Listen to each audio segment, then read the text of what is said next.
Assalamualaikum warahmatullahi wabarakatuh. Perkenalkan, nama saya Mahendra Saputra Siregar dari kelas Teknologi Rekayasa Konstruksi Perkapalan kelas A1 Malam dengan NIM 44123110022. Di sini saya akan menjelaskan tentang membangun paradigma Qur'ani. Di sini saya sedikit menjelaskan latar belakang membangun paradigma Qur'ani. Dapat memberikan kemajuan terhadap umat Islam, tidak sebagai sumber ajarannya saja. Al-Quran juga dijadikan paradigma dalam pengembangan iptek, budaya, dan bahkan Al-Quran bisa mengatasi dan menghadapi berbagai masalah kehidupan umat Islam. Kemudian apa itu membangun paradigma Qur'ani? Sini saya mendapatkan proses menghadapi realitas sekaligus tujuan yang harus digapai dalam perjalanan hidup umat Islam. Kegunaannya dalam kehidupan sehari-hari: 1. Menguasai disiplin ilmu modern. 2. Menguasai warisan khazanah Islam. Yang ketiga, membangun relevasi yang Islam bagi setiap bidang kajian atau wilayah penelitian pengetahuan modern. Yang keempat, mencari jalan dan upaya untuk menciptakan sintetis kreatif antara warisan Islam dan pengetahuan modern tersebut. Kemudian ada tafsiran Al-Quran. Tafsir Al-Quran ini adalah ilmu pengetahuan untuk memahami dan menafsirkan yang bersangkutan dengan Al-Quran, dan isinya berfungsi sebagai mubayyin atau pemberi penjelasan yang menjelaskan tentang arti dan kandungan Al-Quran tersebut, khususnya menyangkut ayat-ayat yang tidak dipahami dan disamarkan artinya. Terhadap tafsir Al-Quran ini, sehingga makna-makna dapat dipahami secara penuh dan menyeluruh, merupakan hal yang mendasar dalam rangka melaksanakan perintah Allah Subhanahu wa Ta'ala, Tuhan dalam Islam, sesuai kehendaknya. Kemudian pendekatan interpretatif terbagi menjadi 3, yaitu 1. Tafsir tematik, ialah salah satu metode penafsiran Al-Quran dengan cara menghimpun ayat-ayat Al-Quran yang terkait dengan satu tema tertentu. Di masa sekarang ini, tafsir tematik ini memang peran penting karena dapat menyelesaikan problem-problem yang dihadapi masyarakat. Yang kedua, metode historis, yaitu metode penelitian yang meliput pengumpulan data dan penafsiran gejala peristiwa yang timbul di masa lalu, yang menggambarkan secara kritis dan keseluruhan keberadaan kejadian atau fakta untuk membantu mengetahui apa yang harus dikerjakan di masa datang. Yang ketiga, linguistik, merupakan ilmu tentang bahasa yang mengkaji, menelah atau mempelajari bahasa secara umum yang mencakup bahasa daerah, bahasa Indonesia, atau bahasa asing.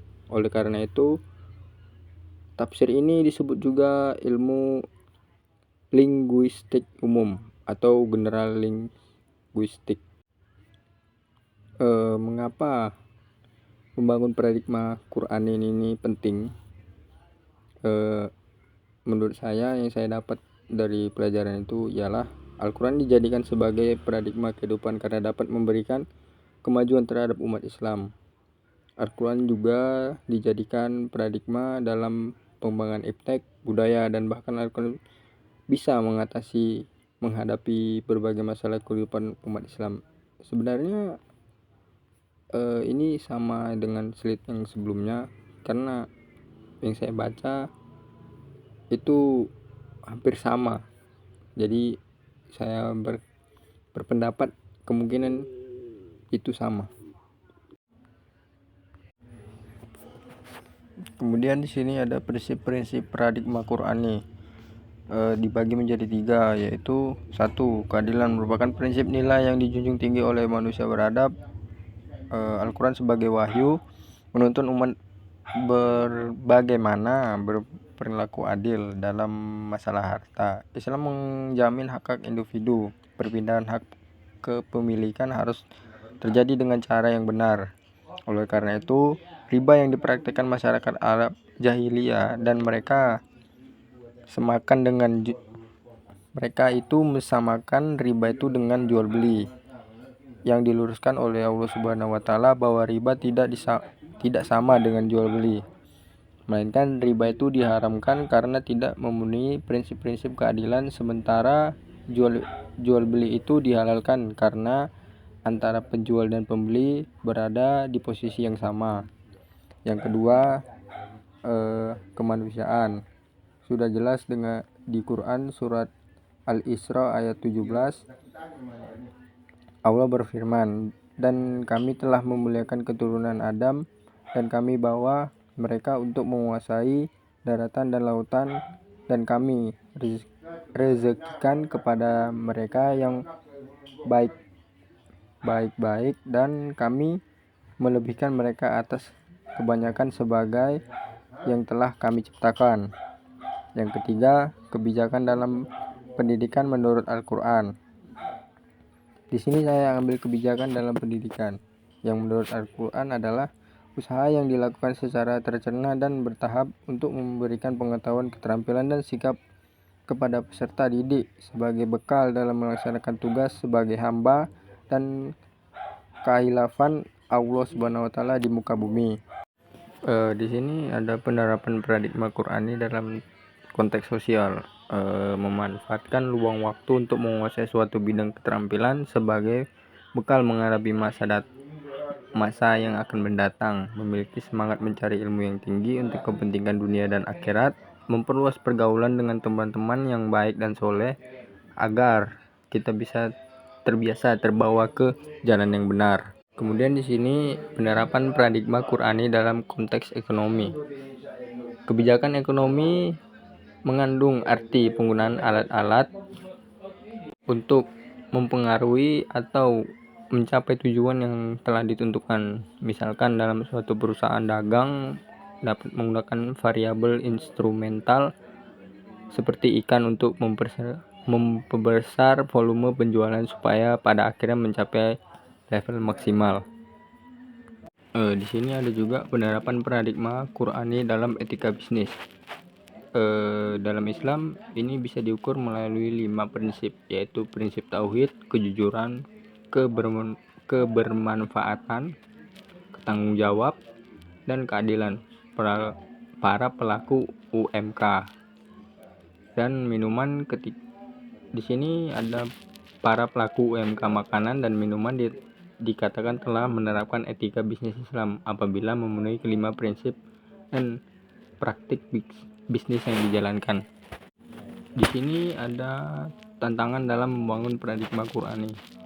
Di sini ada nilai-nilai moral positif yang terdapat di dalam Al-Quran, di antaranya nilai kesabaran, kejujuran, kemurahan hati, kesetiaan, keterpercayaan, keberanian, dan kebaikan atau kesolehan individu dan sosial.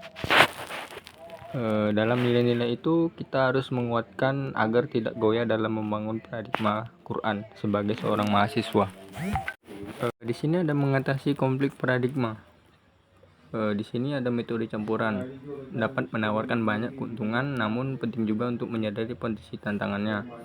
Hal ini memerlukan lebih banyak waktu dan sumber daya dan keadilan dibidangkan penelitian metode tunggal dan menuntut perencanaan dan koordinasi yang cermat. Selain itu mungkin terdapat kesulitan dan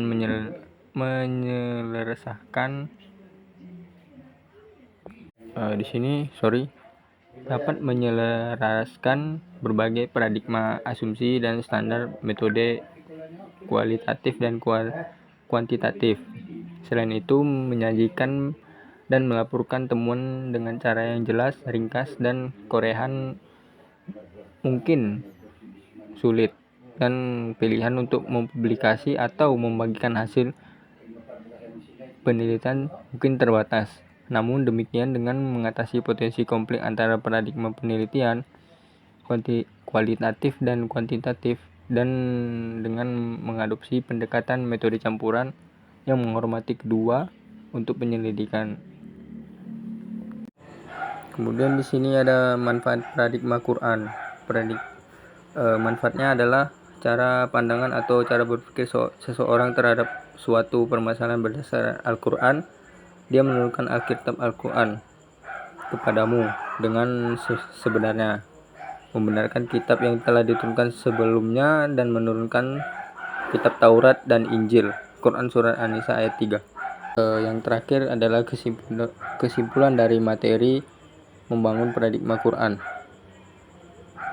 Kesimpulan yang saya dapat adalah memberikan kerangka bagi pertumbuhan ilmu pengetahuan empiris